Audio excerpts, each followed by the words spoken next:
Muy buenas tardes, mi nombre es Alberto Andrés Cuellar, estudiante de la Universidad Militar La Nueva Granada en la Facultad de Estudio a Distancia, en la materia de Contabilidad Pública. Hoy veremos el tema de nómina.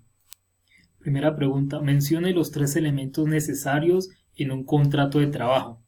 Según el artículo 23 del Código Sustantivo de Trabajo señala algunos elementos que contienen que deben tener el contrato de trabajo, que son prestaciones de personal de servicios, continuidad de subordinación y retribución de remuneración de servicios. Segunda pregunta, mencione las características principales en un contrato por prestación de servicio. Bueno, el contrato de prestación de servicio es uno de los, digamos, de los más conocidos en el campo laboral, ya que eso ya mantiene sobre los recursos humanos, que ahí refleja los acuerdos que hay por el empleado y el empleador, donde se establecen algunas normas, que también corresponde a la experiencia del empleado, su capacidad de forma y de conocimiento sobre la materia prima o del servicio. Esto también refleja un monto que viene determinado por la experiencia que tiene el empleado al momento de ejecutar sus conocimientos en la empresa o en labor que vaya a desempeñar. Tenemos mayor a 3 meses, un horario, según su ordinación permanente y si es remunerado. Tercera pregunta, ¿cuáles pagos recibidos por el trabajador forman parte del salario? Bueno, primero vamos a hablar qué es el salario. Pues el salario es el pago que recibe una persona por su labor prestada ante una empresa, que es un pago habitual que ya sea semanal, quincenal, mensual, y todo pago directo por el servicio que ofrece esa persona. También conlleva el pago de prima, de sueldo, bonificaciones, en esos casos. Tenemos sueldo básico, horas extras, recargo nocturno y festivo y auxiliar de transporte, auxilio de transporte. Cuarta pregunta, ¿cuáles pagos recibidos por un trabajador no forman parte del salario? Bueno, de acuerdo a la Corte Suprema de Justicia, ella recordó que hay una regla general, que todos los pagos recibidos por el trabajador cuando sean actividades subordinadas o salario, o al menos que se trate por prestaciones sociales o sumas recibidas por los trabajadores, dinero en especie o por beneficio personal o enriquecimiento de su patrimonio. También en estos casos tenemos el pago en especie y los pagos en dinero por primas y bonificación. Quinta, menciona la diferencia entre salario mínimo legal y salario básico y salario integral. Bueno, la diferencia que hay entre el salario ordinal tiene todas las prestaciones por ley, mientras que el integral carece de las cesantías y de las primas. Y esto hace que la estructura de negocios, cuando se realiza el pago mensual en el salario integral, entiende por incluida toda la carga prestacional. Pero en estas tenemos el salario mínimo establecido por el gobierno, salario básico de acuerdo al contrato y salario integral no menos de 10 años. Sexta, ¿qué es nómina? Bueno, una nómina en un sentido contable es una herramienta administrativa de la contabilidad que permite realizar el pago de manera legal y organizada a todos los trabajadores de la empresa y que esto también ayuda a proporcionar una información contable de la utilidad para el trabajador y una información sobre los trabajadores y regula las relaciones laborales de los empleados ante la empresa. Séptimo, ¿cómo se compone la nómina?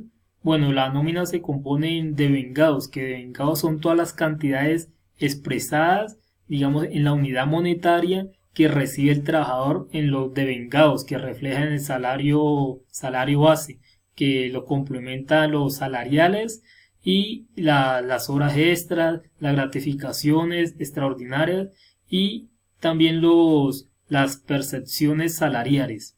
Tenemos las deducciones, que en esta parte de la nómina se quedan reflejadas en la cantidad que se descuenta al trabajador en los devengados. Y todas las nóminas cuentan también con otra tercera parte que recoge la información sobre la base de la cotización, que en ella aparece las sumas totales de los devengados y lo que aplican en las deducciones. Entonces, los devengados son, digamos, algunas cosas extras que le llega al trabajador, y la deducción es lo que se le quita al trabajador reflejado en el desprendible de pago. Octavo, ¿cómo se compone el valor devengado? Bueno, podemos poner un ejemplo. Si un empleado durante el mes está ganando 1.000.000 de pesos y trabaja el mes completo, entonces a esa persona en el sueldo se le suman algunos conceptos que son como comisiones, bonificaciones, horas extras, dominical y festivo, y también recargos nocturnos. Se le suman también el auxilio de transporte y también algunos conceptos que hayan derivado al firmar el contrato con el jefe, el empleador. Esos son los valores devengados que adquiere el empleado. 9. ¿Cómo se componen las deducciones? Aquí sucede lo contrario. Acá al empleado no se le suma, sino que se le descuenta en el desprendible algunos aspectos. Se le resta al total devengado, que son el aporte de salud, el cual él debe estar afiliado a un sistema de salud, aportes de pensión, que el trabajador también debe estar afiliado a un sistema de pensiones, fondo solidaridad pensional, que el trabajador devengue un sueldo que sea igual a superior a 4 salarios mínimos, cuentas sindicales, que son cuentas de trabajadores de sindicatos, que el cual él debe aportar, embargos judiciales, pues esos son embargos que son autorizados por un juez, que el cual se le empieza a descontar en el desprendible, cuotas de crédito de entidad financiera, si él pidió un préstamo en un banco, entonces le llega el descuento desprendible, deuda del empleado en la empresa, si él saca un préstamo en la empresa y de 1.000.000 de pesos y decide poner un acuerdo de pagarlo de 10 cuotas, entonces se le va descontando de 100.000 pesos mensual. Y también lo de la retención de la fuente, que si de pronto hubiera lugar que si en la empresa se calcula y retener que el empleado del valor corresponda a la retención en la fuente, de acuerdo a sus ingresos laborales.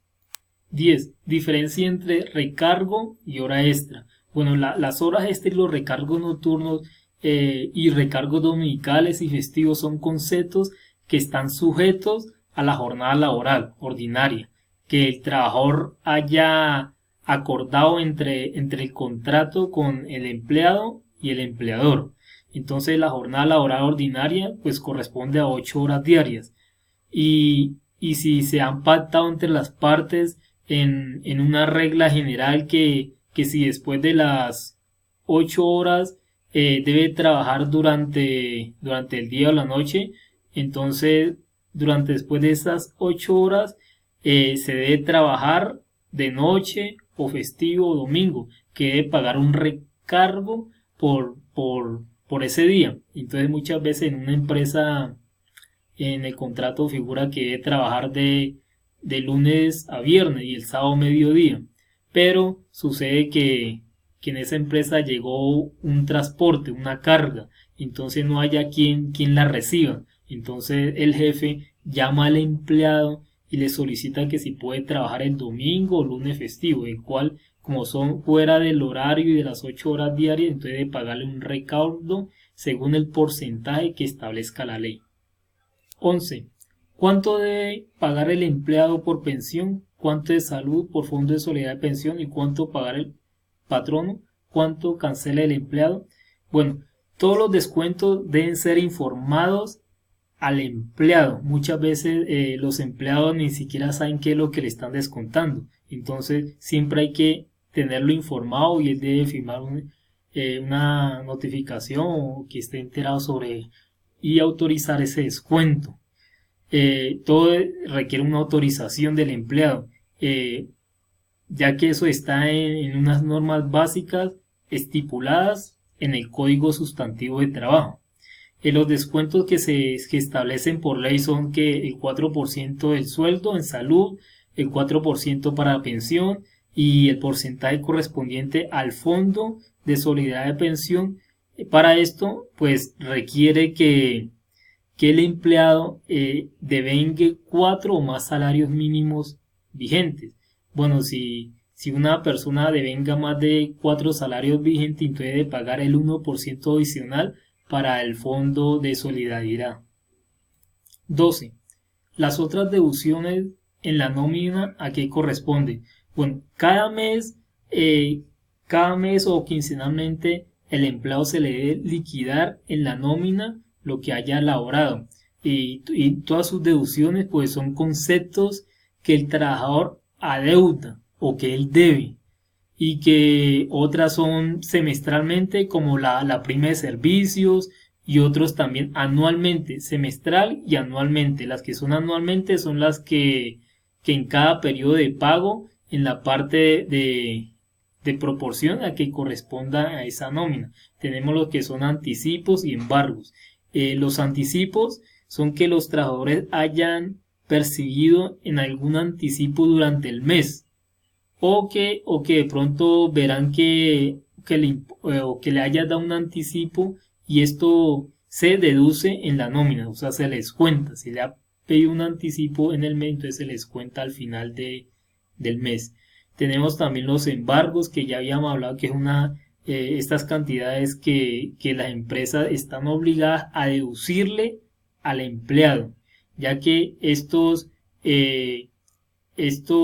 embargos son autorizados y son ordenados mediante un juez, cual él decreta algunas funciones y da estas órdenes. Algunos son la mayoría son por demanda de alimentos.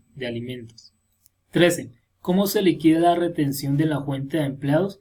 Bueno, en Colombia los ingresos laborales o de salarios están sometidos a la retención en la fuente, que eso es un título de renta, que con una tarifa progresiva según el momento de salario, y eso está sujeto a la retención en la fuente. Y esto se aplica siempre que el pago supere la base sujeta a la retención. O sea que de manera que si una persona natural tiene trabajadores que devenguen apenas un salario mínimo, nunca tendrán que practicar la retención en la fuente por salarios. Y esto nunca debe actuar como agente de retención. Apenas será un agente de retención de potencia cuando esta persona supere el monto y equivalente a la renta evaluante en el pago del sujeto de la retención, digamos por salarios que alcancen la base sujeta. Entonces ya procede a dar una retención de acuerdo a lo que haya lugar, a la cantidad de empleados o el tamaño de la empresa. 14. ¿Quiénes son empleados para efecto de la retención en la fuente y cómo podemos disminuir el ingreso laboral gravable de los empleados? Bueno, lo de la retención en la fuente son normas excepcionales que contemplan la posibilidad de aplicar la retención de la fuente por salarios sobre los ingresos provenientes de una relación no laboral, y regularmente estas están constituidas por un contrato de servicios. La retención en la fuente se aplica en los salarios que contenga toda persona natural o jurídica que haga pagos laborales o alguna distinción alguna a sus empleados mediante la empresa. Estos se pueden restar todos los ingresos gravados para la disminución y determinación de la base sujeta de la retención que vamos a aplicar en la retención en la fuente, ya que estas ya han sido ordenadas según el procedimiento y lo que se ha indicado mediante el artículo 383 sobre el estatuto tributario. Bueno, esto es todo por hoy. Muchas gracias por su atención, profesora y compañeros. Hasta la próxima.